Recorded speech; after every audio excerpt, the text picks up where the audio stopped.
One point of ಟೈಮಲ್ಲಿ ಅದೇನಾಯಿತು, ಈ had lot of other complications, ಅದು ನಮ್ಗೆ ಗೊತ್ತಿಲ್ಲ. ಅವನು ಅನ್ಫಾರ್ಚುನೇಟ್, ನಮಗೆ ಹೆಂಗಿದ್ವಿ ನಾವು ಅಂದರೆ ಅಣ್ತಮ್ಮದಿರ್ಕಿಂತ ಹೆಚ್ಚಾಗಿದ್ವಿ. ಅವನು ಮದುವೆ ಮಾಡ್ಕೋಬೇಕಾದ್ರೂ ನಾವು ಜೊತೆಗೆ ಹೋಗಿ ಹೆಣ್ಣು ನೋಡಿದ್ದು. ಅವಾಗಿಂದ ನಾವು ಜೊತೆಗಿದ್ದೀವಿ. ಅವನು ಏನೇನು ಆಸ್ತಿ ಸಂಪಾದನೆ ಮಾಡಿದಾನೆ ನಾವು 3 ಜನ ಕಷ್ಟಪಟ್ಟು ದುಡ್ದೇ ಮಾಡಿರೋದು, ಯಾರಿಂದನೂ ಆಗಲಿಲ್ಲ. ನಾವು 3 ಜನ ನಿಂತ್ಕೊಂಡೇ ಮಾಡಿರೋದು. Soundarya construction, canopy homes, Rudra investments, 3 ಕಂಪ್ನಿನೂ ನಮ್ಮದೇ. 3 ಜನಕ್ಕೂ ಈಕ್ವಲ್ ಶೇರ್ ಇದೆ. ಅನ್ಫಾರ್ಚುನೇಟ್ ಅವ್ನಿಗೇನು ಪ್ರಾಬ್ಲಮ್ಸ್ ಇತ್ತು, ಅವನ ಪರ್ಸನಲ್ ಪ್ರಾಬ್ಲಮ್ಸಿಂದ it was nothing like that. It was no more, ನಮ್ಮ ಜೊತೆ ಇಲ್ಲ. ಅವನು ನಮ್ಗೆ ದುಃಖ ಆಗುತ್ತೆ. ಅವ್ನು ತೀರ್ಕೊಂಡಾಗ ಪೋಸ್ಟ್ ಮಾರ್ಟಮ್ನಲ್ಲೂ ನಾವಿಬ್ಬರು ನಿಂತಿದ್ವಿ. ಮಣ್ಣು ಮಾಡಬೇಕಾದ್ರೂ ಜೊತೆಗಿದ್ವಿ. ಮನೇಲಿ ಬಾಡಿ ತಂದಾಗಲೂ ನೀವೆಲ್ಲ ಯಾರು ನೋಡಿರ್ಬೋದು, ನನ್ನ ಜೊತೆಗೇ ಇದ್ವಿ. ಆಮೇಲೆ ಒಂದು ಸೌಂದರ್ಯ ಕನ್ಸ್ಟ್ರಕ್ಷನ್ ಸ್ವಲ್ಪ ಅಪ್ಸ್ ಆ್ಯಂಡ್ ಡೌನ್ಸ್ ಇದ್ದೇ ಇರುತ್ತೆ ಈ ವ್ಯಾಪಾರದಲ್ಲಿ. ಆ ವ್ಯಾಪಾರದಲ್ಲಿ ಸ್ವಲ್ಪ ಕಮ್ಮಿ ಆದಾಗ ಅವರು ರೇಖಾ ಅವ್ರು ಏನು ಮಾಡಿದ್ರು, that is called Jagadish wife.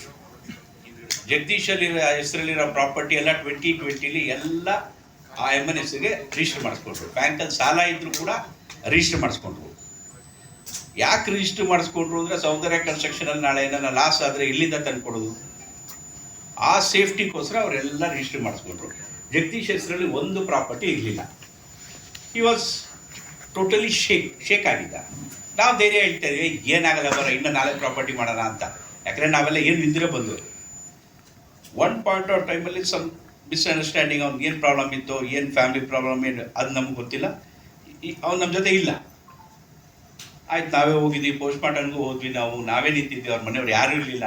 ನಾವಿಬ್ಬರು ಹೋಗಿ ಪೋಸ್ಟ್ ಮಾರ್ಟಮ್ ಮಾಡಿಸಿ ಮನೆಗೆ ಕರ್ಕೊಂಬಂದು ಅಲ್ಲಿ ಮಣ್ಣು ಮಾಡೋ ತನಕ ಜೊತೆಗಿದ್ವಿ.